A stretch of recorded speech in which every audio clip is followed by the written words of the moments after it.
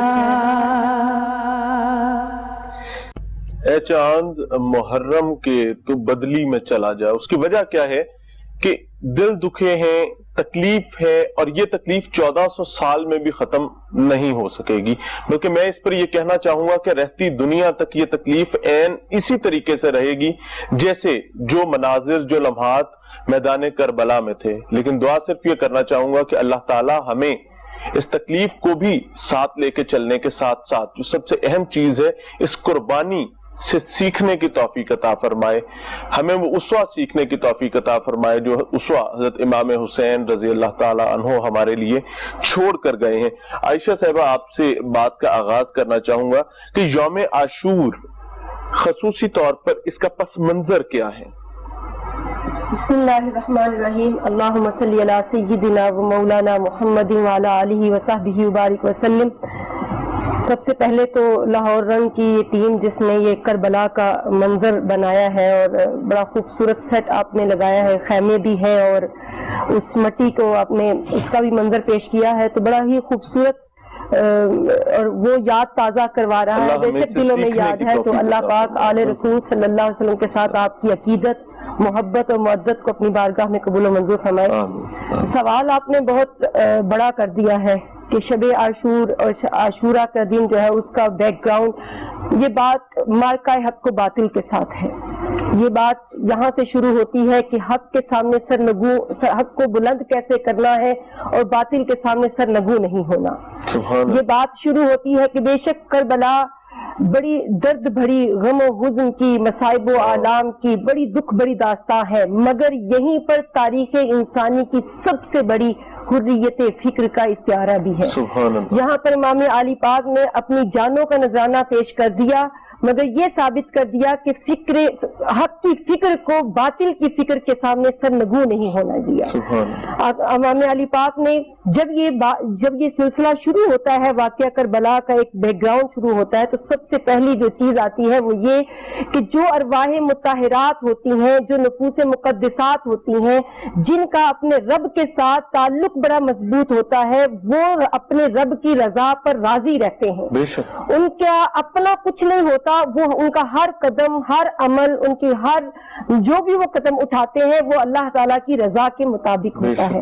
اور میں تو یہ کہتی ہوں کہ آل رسول صلی اللہ علیہ وسلم تو تفسیر قرآن ہے, وہ سمجھتے ہیں, اور وہ اہل بیت رسول صلی اللہ علیہ وسلم ہے, کہ یہ نواسہ رسول حضرت امام علی پاک جو دوشے سوار مصطفیٰ ہیں, جو آقا کریم کے سجدے میں جائیں تو سوار ہو جائیں تو سجدہ لمبا کرنے کا حکم ہے, آقا حسین کو اذیت دینے کا حکم نہیں ہے. یہ آقا حسین وہ ہیں جن کے بارے میں آقا کریم صلی اللہ علیہ وسلم فرمایا کہ الحسین منی وانا من الحسین, کہ حسین مجھ سے اور میں حسین سے ہوں.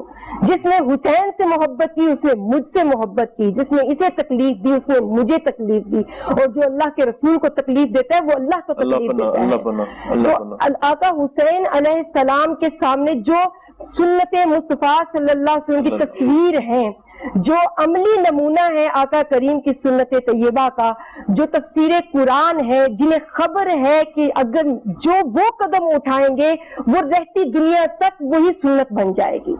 اگر آج وہ حق کے ساتھ کھڑے ہو ہوں گے اور حق کا علم بلند کریں گے. کسی حکمت کو کسی بھی طرح سے اپنے وہ اس میں نہیں لے کے آئیں گے کہ یہ حکمت ہے, حکمت کے تحت ہی خاموش ہو جائیں یا حکمت کے تحت ہی بیعت نہ کریں اور اللہ اللہ کرتے رہیں. تو یہ ارواح مطہرات ایسی نہیں ہے, یہ وہ ارواح مطہرات ہیں جن کے بارے میں قرآن کہتا ہے انما یرید اللہ لیذھب عنکم الرجس اہل البیت ویطہرکم تطہیرا. ان کی ارواح اتنی مطہر ہیں, اتنی تطہیر ہیں کہ ان کے ہاں سے شائبہ تک بھی نہیں کسی ناپاکی کا, چاہے وہ کسی باطل کے ساتھ حکمتاً سمجھوتا کرنا ہی کیوں نہ ہو. تو آقا حسین علیہ السلام کی شخصیت جو قدم بھی اٹھاتی وہ رہتی دنیا تک سنت بن جاتی. اس لیے آقا حسین علیہ السلام نے اپنی جانوں کا نذرانہ پیش کرنا تو قبول کر لیا, سر کٹوا کر نیزے پہ چڑھانا تو قبول کر لیا, اپنے 6 ماہ کے ننھے علی اصغر سے لے کر جوان بیٹوں تک کو قربان کروا دیا, خانوادہ رسول کو قربان کروا دیا. ساری تکالیف ساری مصائب اس لیے برداشت کر لیے کیونکہ قرآن کہتا ہے وَلَنَبْلُوَنَّكُمْ بِشَيْءٍ مِّنَ الْخَوْفِ وَالْجُوعِ وَالنَّقْصِ مِّنَ الْأَمْوَالِ وَالْأَنفُسِ وَالثَّمَرَاتِ وَبَشِّرِ الصَّابِرِينَ الَّذِينَ إِذَا أَصَابَتْهُمْ مُصِيبَةٌ قَالُوا إِنَّ لِلَّهِ وَإِنَّا إِلَيْهِ راجعون. کہ دیکھیں اللہ پاک نے ان لوگوں کے لیے جو اللہ کی رضا پر راضی رہتے ہیں ان کے لیے یہی کہا کہ جو دعوی محبت کرتا ہے اس کے ہاں سے, جو دعوی عشق کرتا ہے تو اللہ پاک ان کو ابتلا بھی دیتا ہے, آزمائشیں بھی دیتا ہے.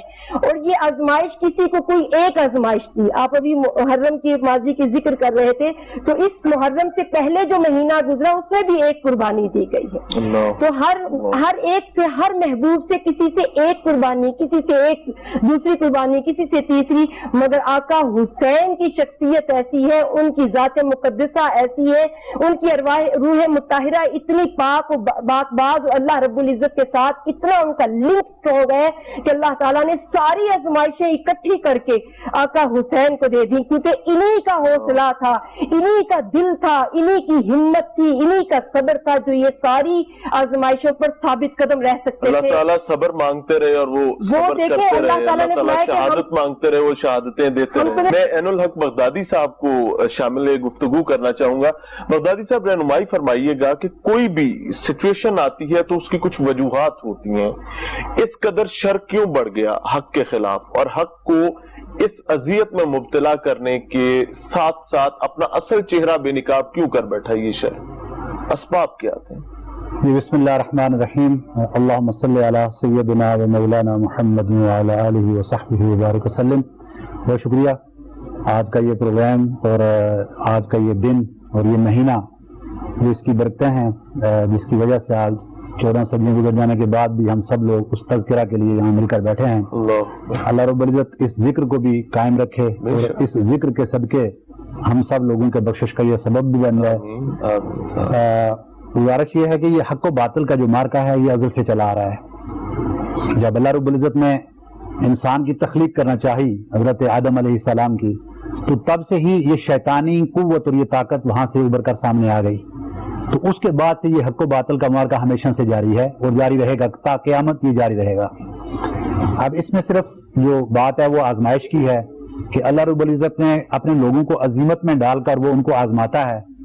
تو شیطان کے لیے یہ چیلنج دے دیا گیا ہے کہ تم جتنا بھی کوشش کر سکتے ہو وہ کر لو, لیکن جو میرے ہو کر رہ جاتے ہیں اخلاص کے ساتھ اللہ رب العزت کی محبت اور اس کی رضا کے لیے جو آپ کام کرتے ہیں, پھر ان کو اس چیز سے کوئی غرض نہیں رہتی. وہ اپنی دنیا کو بھی قربان کرتے ہیں, وہ اپنی اولادوں کو بھی قربان کرتے ہیں, وہ اپنی جان کی بھی پرواہ نہیں کرتے. یہ سب کچھ کر کے بھی وہ دین کو کم از کم بچا لیتے ہیں. یہی وہ حق و باطل کا مارکا تھا کہ حضور نبی اکرم صلی اللہ علیہ وآلہ وسلم جس دین کو لے کر مبعوث ہوئے تو آپ علیہ السلام نے کن کن کٹن مراحل سے گزر کر اس دین کو نوزائیدہ بچے کی طرح جس کی پرورش کر کے اس کو اتنا جوان کیا کہ وہ اتنا پھیلا اور پھولا اور پھر وہ براعظم تک پہنچا. تو اب یقیناً جس انداز میں وہ دین پھیلا تھا اور جس تیزی کے ساتھ جو اس سے پہلے موجود جو شرائط تھیں ان کا خاتمہ ہوا تھا, تو یقیناً وہ بھی ان کے لوگوں کے دماغوں میں کھٹک رہی تھی چیزیں.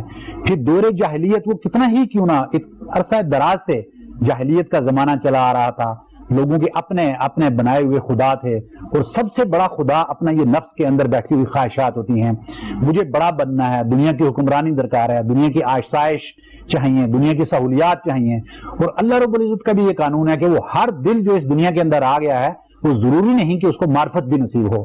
تو جب یہ نہیں ہوتا تو یقیناً وہ حق و باطل کا مارکا چلتا ہے. لیکن اللہ رب العزت نے یہ بھی رکھا ہوا ہے کہ جب یہ چیزیں قریب ہو جاتی ہیں، یہ دونوں لائنیں ملنے کے قریب آ جاتی ہیں، اس وقت رب تعالیٰ کسی ایسی ہستی کو لے آتا ہے، پھر وہ اس خط کو واضح کر دیتا ہے حق اور باطل کے درمیان میں. اور وہی امام حسین رضی اللہ تعالیٰ عنہ ہیں کہ وہ اپنے نانا کے اس دین کو، کہ جس کے لیے آپ نے وہ مکہ میں رہتے ہوئے قریش والوں سے کون کون سی تکالیف تھی جو آپ نے نہیں برداشت کی اور اٹھائیں، لیکن آپ نے ہمیشہ اس دین کو بچا کے رکھا. اصل مقصد حق کو بچانا تھا، حق کو ساتھ لے کر چلنا تھا. اسامہ شاہ بخاری صاحب کو بھی شامل کرنا چاہوں گا. اسامہ بھائی رہنمائی فرمائیے گا کہ ایسی وجوہات، میں چاہتا ہوں کہ ہمارے ناظرین بھی ایک بار پھر سے اس تمام چیز کو ریکال کریں کہ یہ سفر اور اس سفر کے کٹھن مراحل، میدان کربلا تک پہنچنا اور اس تمام ضمن میں حق کو سنبھال کے رکھنا، حق کو پالنا پوسنا، آگے بڑھانا اور حق کے لیے قطعی کسی قربانی سے دریغ نہ کرنا، یہ وجہ کیا تھی، اسباب کیا تھے اس کے؟ نحمد و نصلی علی رسول الکریم، اما بعد فاعوذ باللہ السمیع العلیم من الشیطان الرجیم، بسم اللہ الرحمن الرحیم. بہت اہم موضوع ہے اور میں سمجھتا ہوں ہمارے لیے بڑا اعزاز ہے کہ آج ہم سب یہاں پر ذکر امام حسین علیہ السلام کے لیے حاضر ہیں، اور ہمارے لیے بڑا شرف اور اعزاز ہے. شاعر نے کیا خوب کہا کہ جب ان کا ذکر کر لیا تو صبح مہک مہک اٹھی، جب ان کا غم جگا لیا تو رات مچل مچل گئی. آج ان کا غم بھی ہے، آج ان کا ذکر بھی ہے. حضرت امام حسین علی مقام، آپ ایسی ہستی ہیں جن کے والے سے آقا علیہ السلام نے فرمایا حسین منی وانا من حسین، حسین مجھ سے ہے اور میں حسین سے ہوں. یہ اعزاز اللہ کے رسول صلی اللہ علیہ وسلم نے اس کائنات میں صرف دو ہستیوں کو عطا فرمایا. ایک آپ کے بابا حضرت علی کرم اللہ وجہ الکریم کو بیان فرمایا، علی منی وانا منک، علی تو مجھ سے ہے میں تجھ سے ہوں. اور دوسرا اعزاز انہی کے صاحبزادہ حضرت امام حسین علیہ السلام کو عطا فرمایا، حسین مجھ سے ہے اور میں حسین سے ہوں. حسین مجھ سے ہے کہ تو سمجھ آ رہی ہے کہ آقا سورج ہیں، حسین ان کی کرنیں ہیں. آقا چاند ہیں تو حسین ان کی چاندنی ہے. آقا پھول ہے تو حسین ان کی خوشبو ہے. لیکن میں حسین سے ہوں. یہاں پہ جو من ہے یہ تبعیض کا نہیں ہے، یہ بیان کا ہے. بیان کیا کر رہا ہے؟ ایک وقت آئے گا کہ جب میرا حسین کربلا کے میدان میں ہوگا تو وہ حسین نہیں ہوگا، وہ خود محمد رسول اللہ صلی اللہ علیہ وسلم ہوں گے. کس طرح ہے وہ؟ اسی طرح کہ اللہ کے رسول صلی اللہ علیہ وسلم نے 3 خطبات بیان فرمائے. ایک خطبہ ہے انی تارکن فیکم ثقلین. یہ خطبہ حجۃ الوداع کے موقع پر آپ نے مختلف خطبات جو ہے بیان فرمائے تھے. ان میں سے ایک خطبہ جو ہے اس کا یہ خلاصہ ہے. آقا علیہ السلام نے فرمایا انی تارکن فیکم ثقلین لن تزلوا ما تمسکتم بہما. میں تمہیں 2 بڑی وزنی چیزیں چھوڑ کے جا رہا ہوں.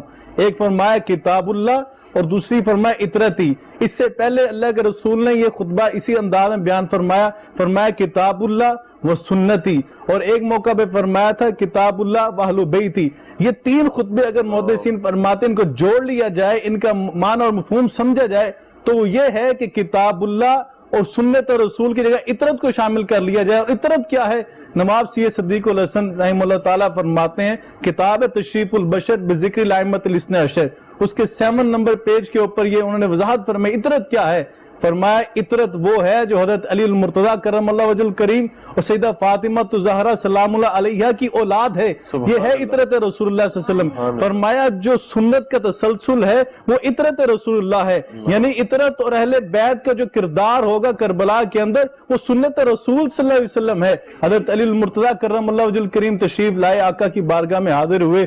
آ کر کیا دیکھا؟ آقا علیہ السلام رو رہے ہیں. آپ کے آنسوؤں سے آپ کی داڑھی مبارک تر ہو چکی ہے. حضرت علی المرتضیٰ کرم اللہ وجہ عرض کرتے ہیں اللہ کے رسول یہ کیا ماجرا ہے؟ میرے ماں باپ آپ پہ قربان جائیں، آپ کو کس نے ستایا ہے؟ کیا غم ہے کہ آپ کی آنکھوں سے اتنے آنسو بہ رہے ہیں کہ داڑھی مبارک تر ہو چکی؟ آقا علیہ السلام بیان فرماتے ہیں آج جو لوگ کہتے ہیں نا حسین کی یہ شہادت پہ رونا جو ہے جناب فلاں چیز ہے فلاں چیز، یہ پتہ چل رہا ہے کہ حسین کی شہادت پہ رونا یہ سنت رسول اللہ صلی اللہ علیہ وسلم ہے. اب سنیے اللہ کے رسول کیوں رو رہے ہیں. آقا علیہ السلام نے فرمایا ابھی میرے پاس جبریل امین آئے اور یہ اطلاع لے کر آئے کہ آپ کا بیٹا امام حسین فرات کے کنارے پر شہید کر دیا جائے گا.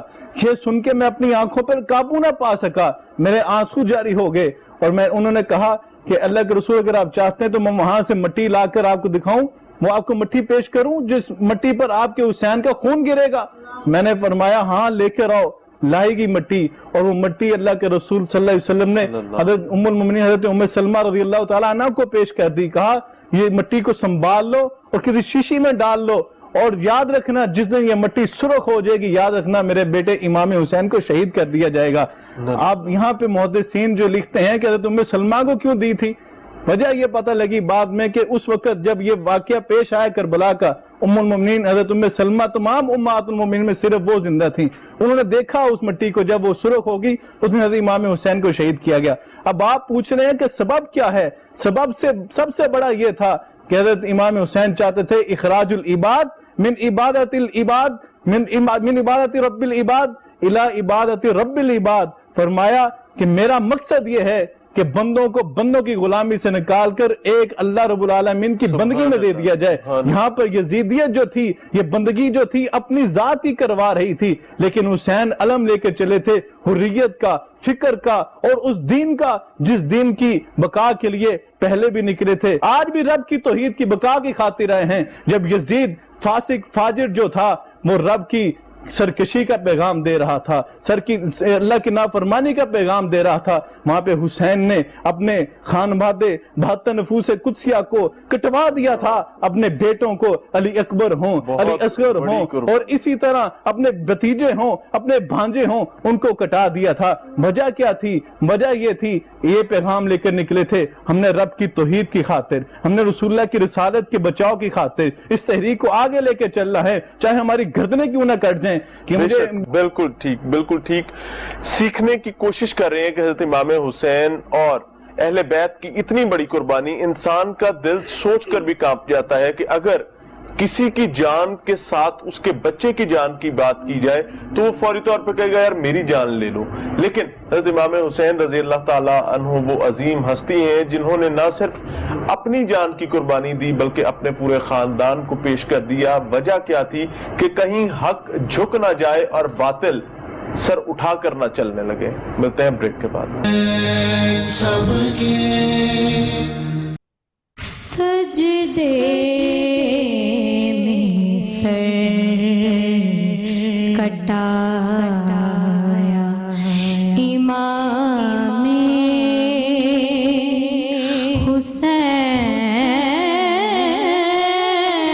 حسین نے, نانا کا دین بچایا امام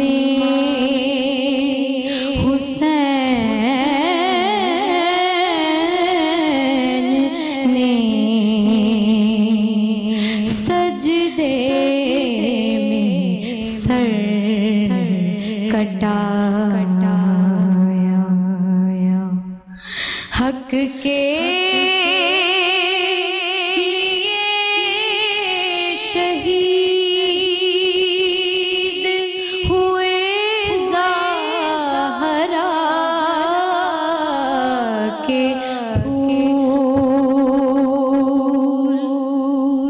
حق کے